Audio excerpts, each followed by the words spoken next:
नमस्कार। आप सबका वेलकम मुकेश रानी यूट्यूब चैनल में। मैं आपको आज एक छोटी सी कहानी सुनाऊंगी। दो चींटियां थी एक बार, और वो दोनों बहुत अच्छी दोस्त थी। तो एक चींटी जो थी वो रहती थी मिस्री का जो पहाड़ था उसके ऊपर, और उसकी जो दूसरी फ्रेंड थी वो रहती थी नमक के पहाड़ के ऊपर। तो वो दोनों कई दिनों में मिली, तो वो बोली, बहन तू इतनी कमज़ोर क्यों है? वो बोली, बहन मैं नमक खाती हूँ और इसलिए भाई मैं ऐसी हूँ। तो वो दूसरी बोली, ऐसे कर, तू मेरे घर आना और मैं तेरे को अपना घर दिखाऊंगी।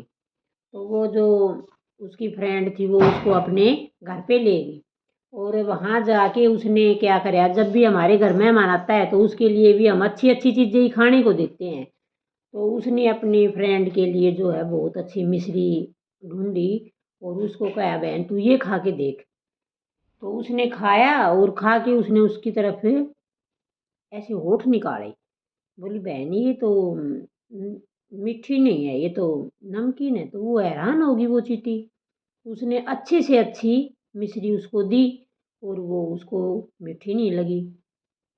तो फिर कुछ दिन के बाद वो कहने लगी, ना बोली, बहन एक बार तू भी मेरे घर आना। तो वो बोली, भाई ठीक है। तो वो उसके जो नमक के पहाड़ के ऊपर रहती थी वहाँ गई। वहाँ जाके उसने क्या करा, उसके पास तो नमक ही नमक।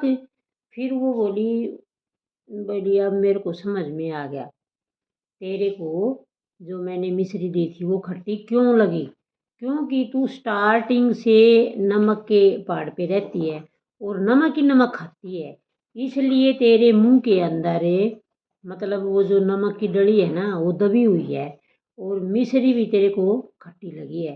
तू एक बार मेरे घर फिर आना। तो वो फिर उसके घर गई। तो उसने उसको मिश्री दी। तो उसने उसके मुंह में से बोली, तू पहले अपना मुंह खोले। और उसने उसके मुंह में से नमक की डली को बाहर निकाल दिया। बोली, अब तू इस मिश्री को खा। तो उसने उस मिश्री को खाया। बोली, बहन ये तो बहुत मीठी है। बोली, मीठी तो ये पहले भी थी, तेरे को पहले मीठी क्यों नहीं लगी? क्योंकि तेरे मुंह के अंदर ऑलरेडी पहले से ही एक नमक की डली जो है वो हमेशा दबी रहती थी। तो इस कहानी से हमें यही शिक्षा मिलती है कि हम इंसानों के अंदर भी सेम यही बात है।